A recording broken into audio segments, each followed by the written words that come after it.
সৃষ্টি যদি স্রষ্টাকে চিনতে চায়, মানুষ যদি আল্লাহ রাব্বুল আলামিনকে জানতে চায়, চিনতে চায়, তার পদ্ধতি হচ্ছে তার সৃষ্টিকে জানা। তার সৃষ্টির মাধ্যমেই তাকে চেনা যাবে। আল্লাহ পাক বলেন, আল্লাযীনা ইয়াযকুরুনাল্লাহা কিয়ামান ওয়া কুউদান ওয়া আলা জুনুবিহিম ওয়া ইয়াতাফাক্কারুনা ফী খালকিস সামাওয়াতি ওয়াল আরদ রব্বানা মা খালাকতা হাযা বাতিলা সুবহানাকা ফাকিনা আযাবান নার। আল্লাযীনা ইয়াযকুরুনাল্লাহা কিয়ামান ওয়া কুউদান ওয়া আলা জুনুবিহিম, যারা দাঁড়িয়ে, বসে, শুয়ে, এক কথায় সর্বাবস্থায় যারা আল্লাহ পাককে স্মরণ করে, তারা আকাশ এবং জমিন সৃষ্টির ব্যাপারে চিন্তা ভাবনা করে, রাত এবং দিনের পরিবর্তনের চিন্তা করে, তার সৃষ্টি নৈপুণ্যতা নিয়ে যারা গবেষণা করে, তারাই হচ্ছে আল্লাহ পাকের খাঁটি বান্দা। একজন সত্যানুসন্ধানী, চোখের সামনে যখন নিখিল বিশ্বের পরমাণু থেকে শুরু করে সূর্য, চন্দ্র, গ্রহ, নক্ষত্র, বিশাল আকাশ পর্যন্ত, গাছপালা, তরুলতা, সমুদ্র, মহাসমুদ্র, পশু পক্ষী ইত্যাদি যখন তার নজরে পড়ে, তখন একজন সত্যের অনুসারী ব্যক্তি, একজন সত্যের অনুসন্ধানী ব্যক্তি, তার মুখ থেকে বেসাক্তা স্বতঃস্ফূর্ত ভাবে নিজের অজান্তে মুখ থেকে যে শব্দটা বেরোয়, সে শব্দটা হচ্ছে আলহামদুলিল্লাহি রাব্বিল আলামিন। সমস্ত প্রশংসা হচ্ছে ওই আল্লাহ পাকের, যিনি এগুলিকে সৃষ্টি করেছেন। আর তিনি কোনো কিছু কি বেকার সৃষ্টি করেন নাই, খামোখা সৃষ্টি করেন নাই। প্রত্যেকটির পেছনে রয়েছে বিরাট বিরাট উদ্দেশ্য। এখানে মানুষের সবচাইতে বড় ভ্রান্তি, মানুষের সবচাইতে বড় ভুল, সেটা হলো এই, দুর্ভাগ্যজনক ভাবে সকল সৌন্দর্যের মহাশিল্পী আল্লাহ পাককে মানুষ ভুলে যায়। তারা প্রশংসা করে নদীর, প্রশংসা করে নারীর, নারীর অঙ্গ প্রত্যঙ্গ নিয়ে তারা কবিতা লেখে, নারীর সৌন্দর্য নিয়ে কবিতা লেখে, সাহিত্য রচনা করে, সূর্য নিয়ে, চন্দ্র নিয়ে, চাঁদের মায়াবী জ্যোৎস্না নিয়ে, এর সুন্দর সুষমা নিয়ে কবিতা লেখে, প্রজাপতির রং দিয়ে গান তৈরি করে, ফুলের সৌন্দর্য এবং তার সৌরভ দেখে মানুষ পাগল হয়ে যায়। এগুলির পিছনে গান, সাহিত্য ইত্যাদি কবিতা রচনা করে, কিন্তু এই সৌন্দর্য যিনি সৃষ্টি করেছেন সে আল্লাহ পাককে বেমালুম ভুলে যায়। সেই জন্যে স্রষ্টার প্রশংসা করতে হবে। আল্লাহ পাক শেখাচ্ছেন, শুরুতেই শেখাচ্ছে, আলহামদুলিল্লাহি রাব্বিল আলামিন। পড়েন সবাই, আলহামদুলিল্লাহি রাব্বিল আলামিন। এখানে আল্লাহ, প্রশংসা কার বলুন, কার?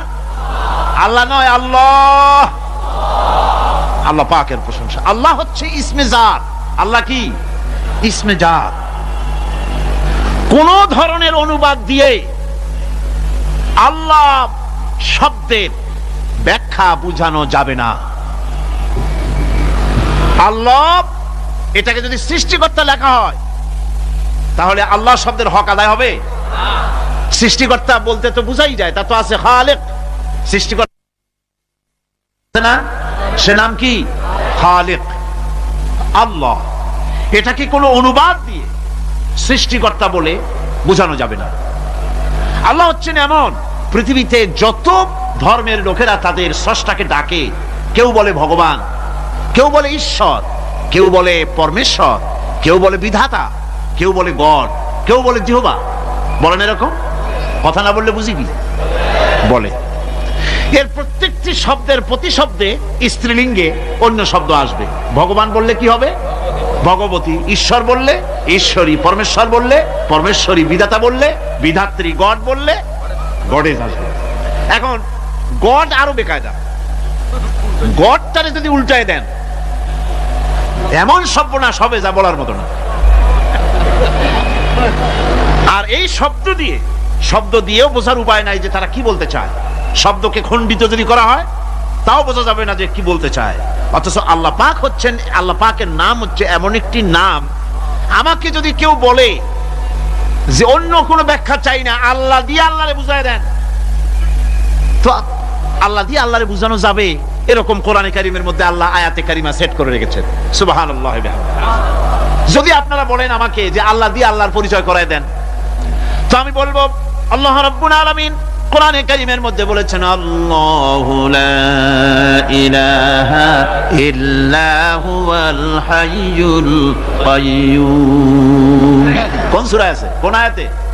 আয়াতুল কুরসি।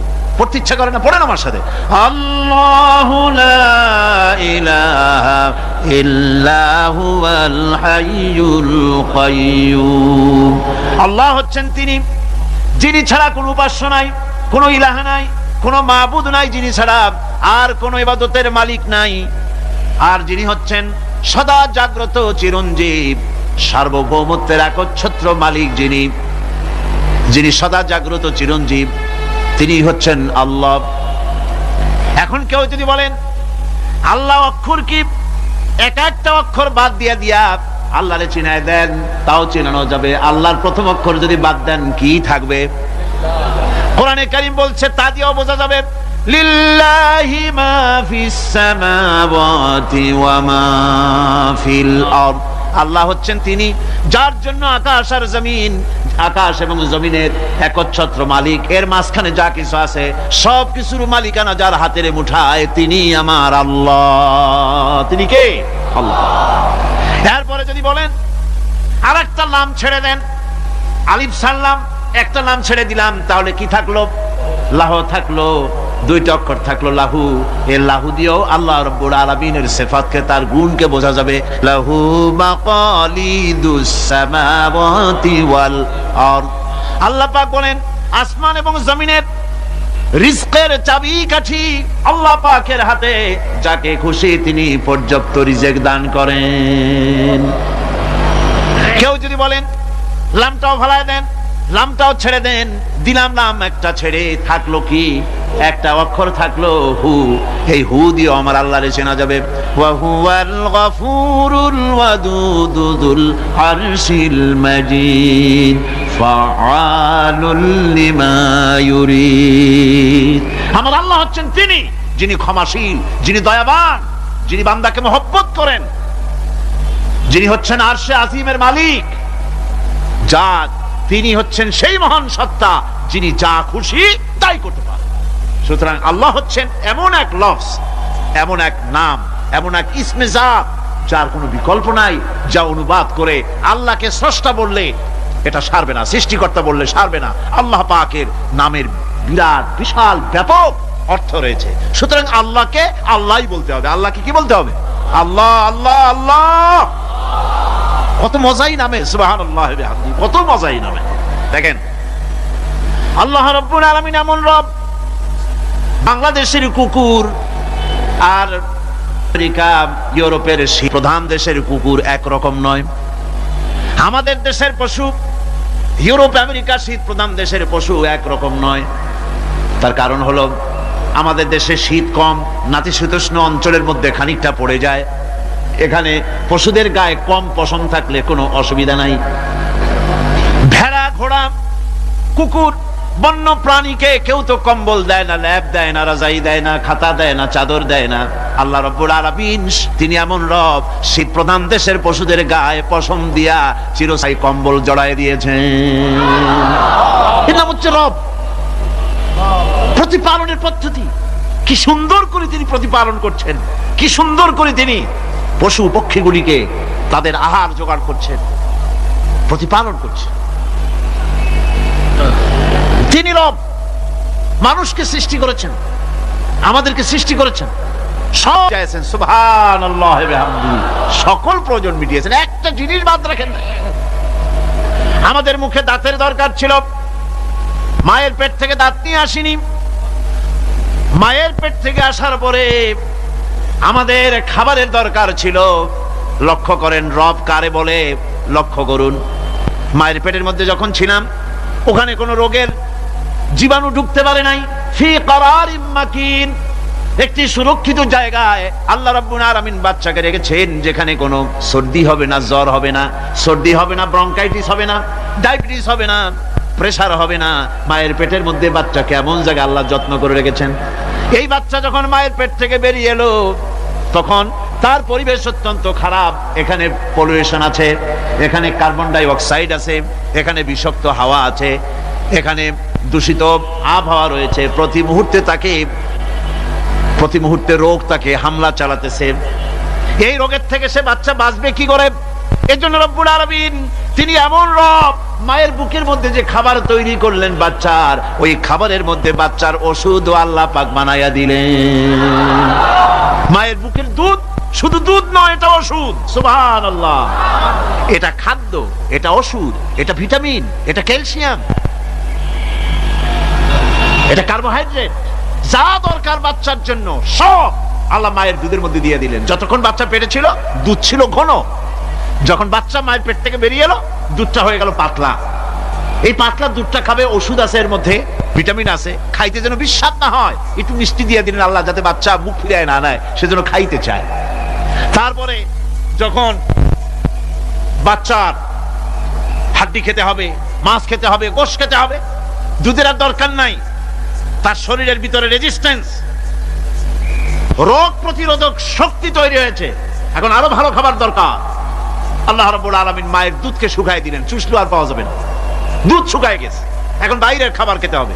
আসছিল তখন বুকে দাঁত ছিল না, বাইরে যখন এলো দাঁতের যখন দরকার হলো, কোন আল্লাহর বান্দা কি আল্লাহর কাছে দরখাস্ত করেছেন যে আল্লাহ আমার কয়েকখান দাঁত দাও, দাঁত ছাড়া আমি চাবাই কেমন? এই সবগুলি দাঁত কে সেট করে দিলেন? রব্বুল আলামিন দাঁতগুলিকে সেট করে দিলেন, মুখের মধ্যে দাঁত এসে গেল।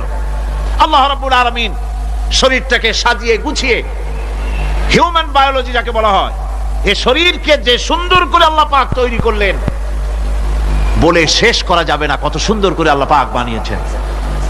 আপনার মাথার ভিতরে সেল তৈরি করা হলো, ব্রেন তৈরি করা হলো। এই ব্রেনটা শুকনা জায়গায় রাখা হয় নাই, শুকনা জায়গার মধ্যে ব্রেনটা যদি থাকতো, নড়াচড়া করে আপনার ব্রেনের যে টেকনোলজি আল্লাহ পাক ইউজ করেছেন সেটা অসুবিধাগ্রস্ত হতো।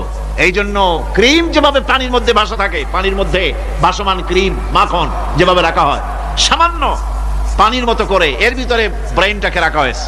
এই ব্রেনের ভিতরে, ব্রেন হচ্ছে পৃথিবীতে কম্পিউটার, আজকের পৃথিবীর শ্রেষ্ঠ আবিষ্কার।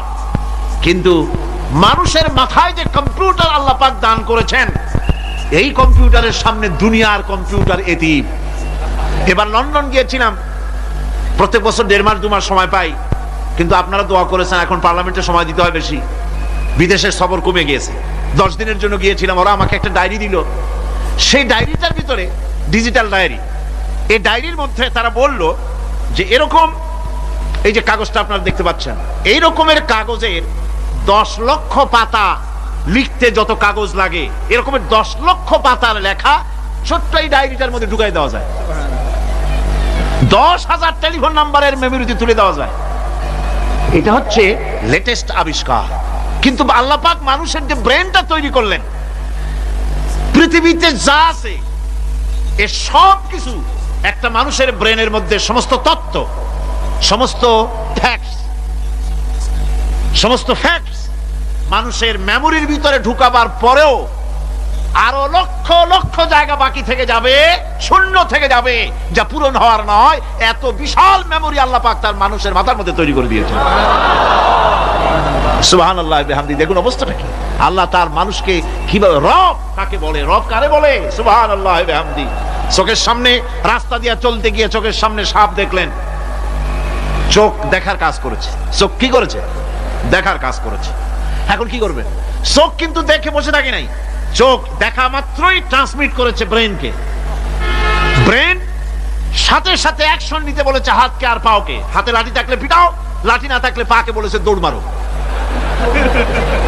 এই যে সাপ দেখলো, চোখ এটাকে পাঠাই দিল ব্রেনকে, ব্রেন পাঠাই দিল অ্যাকশনে হাতে আর পায়ে। এতে কিন্তু 1 সেকেন্ড সময় লাগে নাই, 1 সেকেন্ডের কয়েক লক্ষ ভাগের 1 ভাগের ভিতরেই মানুষ অ্যাকশনে এসে গিয়েছে। সুবহানাল্লাহ।